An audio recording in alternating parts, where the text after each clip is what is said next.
அண்ணாமலையோட கட்சி எப்படி? அண்ணாமலை ஒரு தமிழர் புதிதாக கட்சி ஆரம்பிச்சிருக்கிறாரு. அவருக்கு விடுதலை சிறுத்தைகள் சார்பாக என்னுடைய வாழ்த்துக்களை தெரிவிக்கிறோம். யார் வேணுமா கட்சி ஆரம்பிக்கலாம். ஆனால் என்னுடைய பார்வையில் அது இன்னொரு பிஜேபி தான். பிஜேபி கொள்கையை பிரிக்காமல், பிஜேபி தலைவர்களுடைய செயல்பாடுகளை பிரிக்காமல் அவர் கட்சி ஆரம்பிக்கலாம். பிஜேபியுடைய கொள்கைகளை சரியாக செயல்படுவதற்கு நான் தயாராக இருக்கிறேன், நான் தகுதியாக இருக்கிறேன். ஆனால் பிஜேபி தலைவர்கள் அதுக்கு இடம் கொடுக்கல, அதுக்கு ஒரு சுதந்திரமான ஒரு இடத்தை கொடுக்கல. எனவே நான் சொல்கிறது பிஜேபி கொள்கைக்கு பொருத்தமான 100% கொள்கை நடைமுறைப்படுத்த முடியல என்ற கோபத்திலையும் அந்த இயக்கத்திலையும் அவர் அங்கே விலகிட்டு அவங்களுடைய வாழ்த்துக்களோடு தான் இப்போ கட்சி ஆரம்பிக்கிறார். கட்சி ஆரம்பிக்கிறதுக்கு அமித்ஷா கிட்ட வாழ்த்து பெற்று தான் அவர் அது நாகரிகம்னு சொல்லலாம்.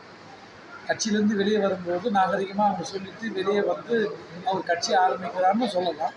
அவர் வாழ்த்துக்கள் பெற்று அவர்களுடைய கொள்கையை தமிழ்நாட்டு மக்கள் பிஜேபி ஏற்றுக்கொள்ள மாட்டார்கள் போது வேற ஒரு வடிவத்தில் ஒரு இளைஞராக, ஒரு ஐபிஎஸ் ஆஃபீஸராக, இல்லை ஒரு குண்டு பெல்ட்டில் பிரபலமான ஒருத்தரால் பிஜேபிக்கு வெளியே இந்து மக்களை ஒருங்கிணைக்கக்கூடிய சக்தியாக மாறுவார் அப்படின்ற மாதிரி அவங்க நினச்சிருப்பாங்க.